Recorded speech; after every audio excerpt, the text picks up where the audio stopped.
దేవుని వాక్యం వినిచిన ప్రియమైన సహోదరులకు దేవుని నామమున శుభావందనములు తెలియజేస్తున్నాము. ఈరోజు వేకుమన్న ఫిబ్రవరి 25వ తారీఖుది ప్రకటన గల వ్యక్తి హేబేలు గొర్రెల కాపరి, కయ్యూను భూమిని సేదపరిచేవాడు. ఆదికాండం 4వ అధ్యాయం 2వ వచనం. హేబేలు గొర్రెల కాపరి. మానవుడు ఏర్పరచుకున్న శ్రేష్టమైన మొట్టమొదటి ఉద్యోగం గొర్రెల కాయుటే, అనగా ఆత్మల కాయుటకు సూచనగానున్నది. మనకు ఒక కాపరి హృదయం అవసరం. ఇతరులను గురించి, నశించిపోవచ్చున్న ఆత్మల గురించిన పలు విధములైన అక్కరలో ఉన్న వారిని గురించి మనకు ఒక భారము, బాధ్యత, శ్రద్ధ ఉండటం అవసరమై ఉన్నది.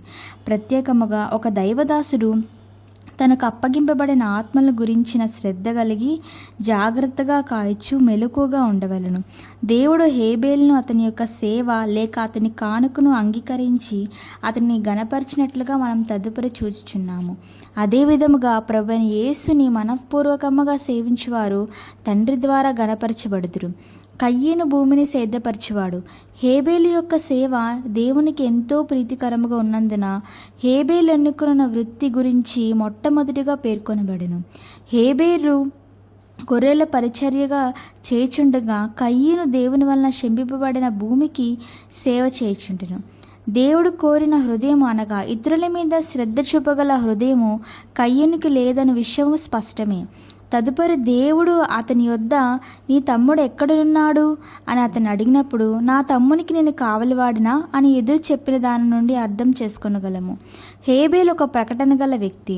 అతడు ఎన్నుకున్న వృత్తి మరియు అతని అర్పణము కూడా నిస్సందేహముగా దేవుని ద్వారా ప్రేరేపింపబడినవై ఉండెను.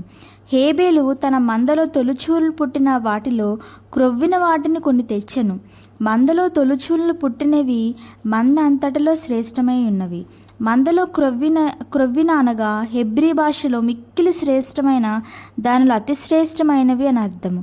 అతడు శ్రేష్టమైన దానిలో అతి శ్రేష్టమైనవి అర్పణగా తీసుకువచ్చినందున అతని యొక్క అర్పణ అతి శ్రేష్టమైన బలిగా దేవుని వలన గణపరచబడి ఉన్నది.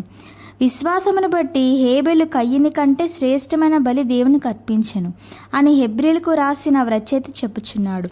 విశ్వాసము క్రొత్త ప్రకటనలు దయచేయను. శ్రేష్టమైన విశ్వాసము శ్రేష్టమైన ప్రకటనలు దయచేయను. దేవుని నామకు స్తోత్రం. Praise the lord.